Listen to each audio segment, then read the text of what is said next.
So our Cal 40 project's moving along pretty fast right now, and it's time to make decisions about a lot of the systems in the boat. One of the first ones is the pump systems that are going to be installed. The offshore rating rules require us to have a manual pump that can be operated from the cockpit. Some of the best pumps in the world are made by Edson International here in New England. And we want to take a minute to meet with Will Keene and get a review of the pumps. Edson's been in business making steering systems and pumps for over 150 years. And we thought it would be good to use that experience to select the best pump and the best application for our boat. Some people believe that the best bilge pump is a scared man with a bucket, but we're not going to be able to do that, and I don't really believe that. What we're looking at is the offshore racing rules require a certain amount of safety gear on the boat, depending on how far offshore you intend to sail. And one of the requirements is for a proper bilge pump that can be operated from the cockpit with the hatch boards closed and be able to drain the bilge of the boat. So I'm going to turn to Will and his expertise both on the selection of pumps and to what other helpful hints they've discovered over the years to make sure that the pump's ready for us when we need it. So Will, where do we go from that? Fred, a scared man with a bucket he's picking up a 5-gallon bucket, okay? And maybe it's 3/4 full, so maybe call it 4 pounds times 7.5 pounds for a gallon of water.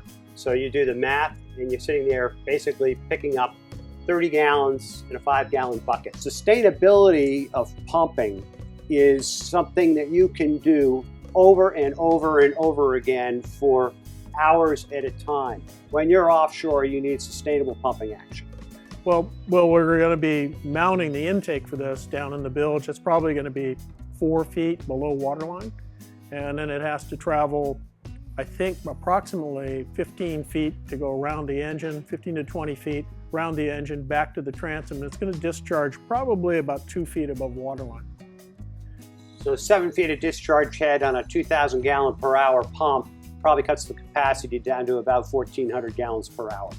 So the key thing in this, the whole subject of pumps, is understanding what your existing bilge pump capacity is. That's right. What you've got to start with. I think I know where this pump's going to be located. What other information can you give me about assemblage and maintaining that system?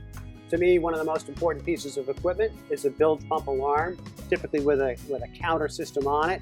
You know, they're available from a number of different manufacturers. So that would be like an $150. Like an hours meter when your electric bilge pump kicks on, exactly. It starts at the bilge meter. And so if you're not on the boat and you've got a drip, and you're, every hour your pump is starting up, well, you need to know that. A white bilge, absolutely critical. It helps you see the water flow, because invariably it's going to pick up dust, it's going to pick up debris that's going to be coming from the ingress point towards that pump. And so that allows you to backtrack and find it and slow it down. How do I get to know the real capacity of the pump? Take a known measured quantity of water, 50 or 100 gallons, get a 5-gallon bucket, fill it up, dump it into your bilge, and then test your electric bilge pump capacity, turn on your electric bilge pump and count how many seconds it takes to remove 50 gallons of water and find out what your capacity per minute is. I'm concerned about weight and size because it's always difficult to find the perfect location in the boat. How much do I save in the way of weight by going to the aluminum one over a bronze one? You're going to save about half, Fred, approximately, in terms of weight. The capacity will also be approximately half. And the hoses are larger, significantly larger. Between the two, you go from an 1.5 inches to a 2-inch. Okay, so you have a 2-inch discharge here. When you need a pump, you never need a small pump. So your sustainability is as important as the capacity. Will, where's the best place on the cockpit and on deck to put one of these pumps? This is why we developed flush mount pump in the cockpit seat riser. So you want to be able to steer the boat and pump at the same time, if at all possible. It's not always possible to get this in the most ideal location, but you've got to get it as close to ideal as possible where you can get your body behind it. The ergonomics of sustainable pumping action is really, where do you get the power in your body? Where do you start a punch? So it's start a punch sitting here. down like so right you here. Want that handle coming back to your shoulder. So in addition to this manual pump. We're going to have an electric pump with a float switch. How do I rate all these pumps? I'd love to take you outside and show you the capacity, the amount of effort required, and things of that nature. Yes, when you're talking about a manual pump, physical capability does enter into the program. You make almost all this stuff in your own foundry and here in your own machine shop. Well, Jacob Edson invented the diaphragm pump back in 1859, and so we've been making pumps for 157 years.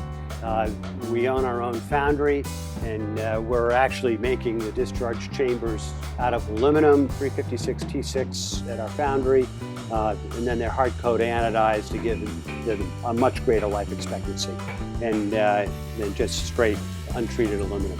You know, the integrity of our product is really kind of sort of the basis of the integrity of the company. Fred, what we're going to do is you're going to man that pump, you're going to count the strokes, I'm going to time you on a stopwatch while you're doing it, and we're going to time it takes to empty the 30-gallon drum, and how many strokes you're taking to do it. Okay, now this is the larger of your two pumps, This is right? the largest manual pump that we make. All right, let's go. Okay. 1, 2, 3, 4, 5, 6, 7, 8, 9, 10, 11, 35, 36, 41, and we've just drained the barrel. We emptied that That's drum pretty- in a minute and 9 seconds. That's pretty impressive. It's That's a lot of water. so now we're switching to our smaller pump that does about 18 gallons per minute, just over half a gallon per stroke. All so right. we've got the 30-gallon drum filled up, and so now we're going to turn around and say, okay, our small pump with a long handle, and think about sustainability. How long could you sustain that action?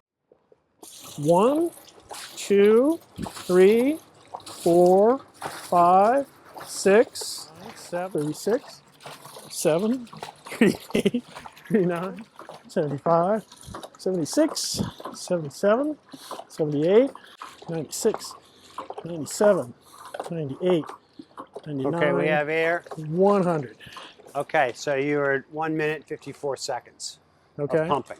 Okay, about twice as long, just About- over, a little less than twice as long. So Fred, this is our new offset drive pump that mounts to a vertical surface. Okay. It gives you a really neat, clean installation, no shin knockers, no nothing, lockable handle, you know, things that are really, really critical when you're in an offshore situation where the boat could get rolled and the pump handle goes over the side, where one person can actually pump for an hour and then hand it off to the next guy, or if a single hander is in trouble. You could drive the boat and pump at the same time. Right. Well, Will, this has been a great demo. I have to say that when trying both of these pumps, at first I thought the smaller one would be perfect and satisfy the regulations. You get fatigued pretty quickly. You're doing a lot more, about the same force on the handle, but you're doing a lot more pumping. The larger one wasn't as fatiguing. It was a slower pace and about the same lever action as far as the load on the lever. So if I can get it to fit, I'm definitely using the larger pump. And I may choose aluminum over bronze just to save some weight, but I can certainly see how this would really work for us on the 40. It should certainly be a big safety item on the boat.